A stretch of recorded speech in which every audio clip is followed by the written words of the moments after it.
ஆண்டவர் இரட்சகருமாகிய இயேசுவின் நாமத்தில் வாழ்த்துகிறேன். இந்த நாளிலே யோசுவா 21ஆம் அதிகாரத்தில் 45வது வசனத்தில் கர்த்தர் இஸ்ரவேல் குடும்பத்தாருக்கு சொல்லியிருந்த நல்வார்த்தைகள் எல்லாம் ஒரு வார்த்தை கூட தவறி போகவில்லை, எல்லாம் நிறைவேறி. இந்த வசனமானது வாக்கு தத்தத்தை நிறைவேற்றுகிறார். இந்த வருஷத்தின் இறுதிக்குள் நாம் வந்திருக்கிறோம். சிலருக்கு வாக்குத்தத்தம் நடக்கவில்லை என்ற ஒரு சோர்வு இருக்கிறது. ஐயோ, என் வாழ்க்கையில் ஆண்டவர் செய்திருக்கிறாரே, நிறைய காரியங்களை செய்தாலும் என் வாழ்க்கையில் நிறைவேறவில்லையே, சில அற்புதங்கள் நடக்கவில்லையே, சில அதிசயங்கள் நடக்கவில்லையே என்று நாம் கலங்கி கொண்டிருக்கிறோம், பயந்து கொண்டோம். சிலருக்கு அவிசுவாசம் போயிடுது, நம்பாம போறாங்க. இன்னைக்கு அவிசுவாசத்துக்குள்ள போயிடுறாங்க. என் ஜெபம் கேட்கப்படலையே, ஆண்டவர் சொன்ன காரியம் கேட்கப்படலையே. சில வருஷங்களுக்கு முன்பு ஒரு உற்சாகப்படுத்துகிற ஒரு காரியத்தை சொல்லுகிறேன். அட்வன்ஸ் சபையிலே சென்னையிலே ஒரு சமயம் பிரசங்கம் பண்ண போயிருந்தேன். அப்பொழுது ஒரு வாலிபனின் இடத்திலே வந்து கேட்டான். அன்றைக்கு நான் பிரசங்கம் பண்ணது எழும்பி பிரகாசி கர்த்தருடைய ஒளி உன்மேல் பார்த்தது. பல வருஷங்களுக்கு முன்பு எனக்கு ஆண்டவர் இதை தீர்க்க தரிசனமாய் பேசினார். எனக்கு நிறைய தரிசனங்கள் இருக்கிறது, எதுவுமே நிறைவேறவில்லை. ஆனால் நான் இதே நிலையிலே இருக்கிறேன். நான் ஜெபித்து அனுப்பினேன். சில வருஷங்கள் கழித்து திரும்பி நான் பார்த்த பொழுது ஒரு நல்ல ஒரு ஊழியக்காரராய் மாறியிருந்தார்.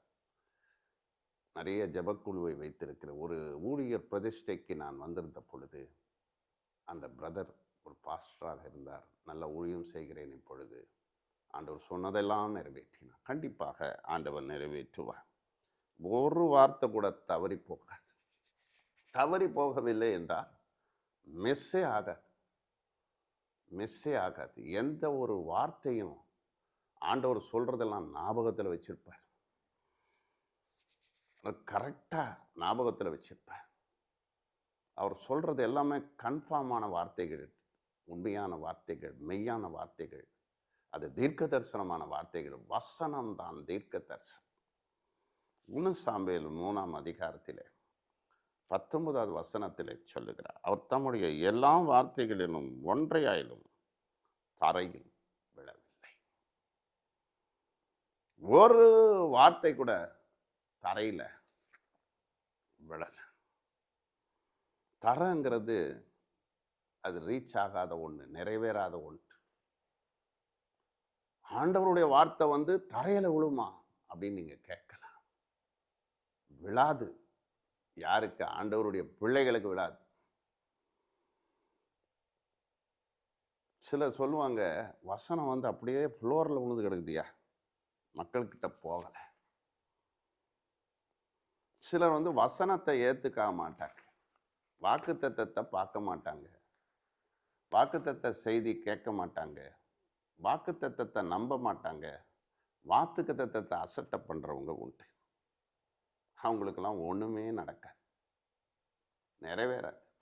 என்னதான் வார்த்தை கொடுத்தாலும் அவங்க பாத்திரவானா இல்லைன்னா, வசனத்தை மதிக்காதவங்க, வசனத்தின்படி வாழாதவங்க, கீழ்ப்படியாதவங்களுக்கு ஃப்ளோரில் தான் கிடக்கும். சிலர் வாக்குத்தத்தங்க வீட்டில் போர்டாக மாட்டி வச்சுப்பாங்க.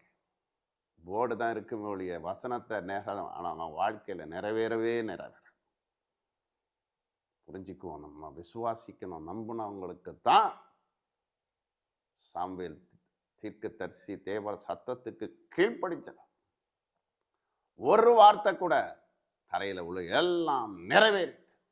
இஸ்ரவேல் ஜனங்களுக்கு நிறைவேற்றின அதே ஆண்டவர் சாமுவேல் தீர்க்கதரிசிக்கு நிறைவேற்றினார்.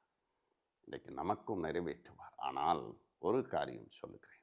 மத்தேயு 13ஆம் அதிகாரம் 8வது வசனத்தில், சில விதையோ நல்ல விழுந்தது, சிலது 100ஆகவும் சிலது 60ஆகவும் சிலது 30ஆகவும் பலன் கொடுத்தது.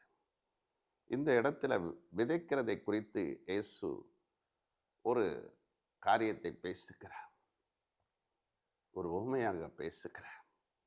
சில இடத்துல விதைத்தது வழி அருகே விதைத்தது. விதைக்கிறதை குறித்து பேசுகிறார்.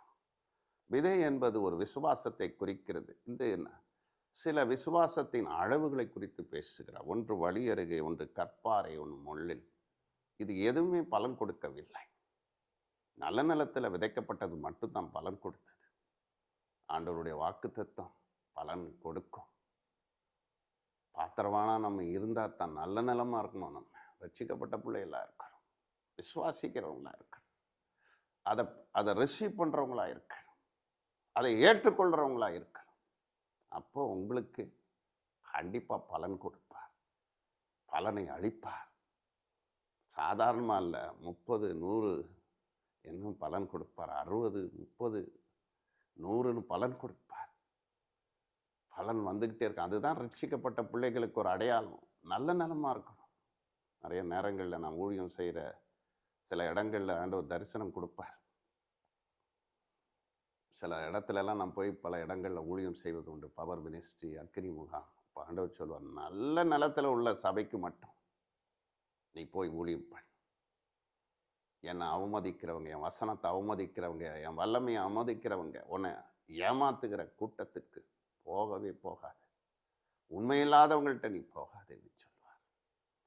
உண்மையாக நம்ம ஆண்டவரை பின்பற்றி நடக்கும் பொழுது தான் அதற்கேற்ற பலனை நாம் பெற்றுக்கொள்ள முடியும். வசனம் தவறி போகாமல் இருக்கணும்னா நம்ம அதை பெற்றுக்கொள்கிறவங்களா இருக்கணும். அசதியாக இருக்கக்கூடாது. ஜாக்கிரதையாக இருந்து அந்த வாக்குத்தத்தத்தை சுதந்திரிக்கணும், விசுவாசிக்கணும், நம்பணும், அந்த வாக்குத்தத்தத்தோடு நடக்கணும், அதுக்காக ஜெபிக்கணும். அவர் என்ன சொல்கிறாரோ அதெல்லாம் கீழ்ப்படிஞ்சு நம்ம நடக்கும்போது ஆண்டவர் கண்டிப்பாக ஆசீர்வதிப்பார். கர்த்தர் இந்த வசனத்தின்படி உங்களை ஆசீர்வதிப்பாராக. ஆமென், ஆமென்.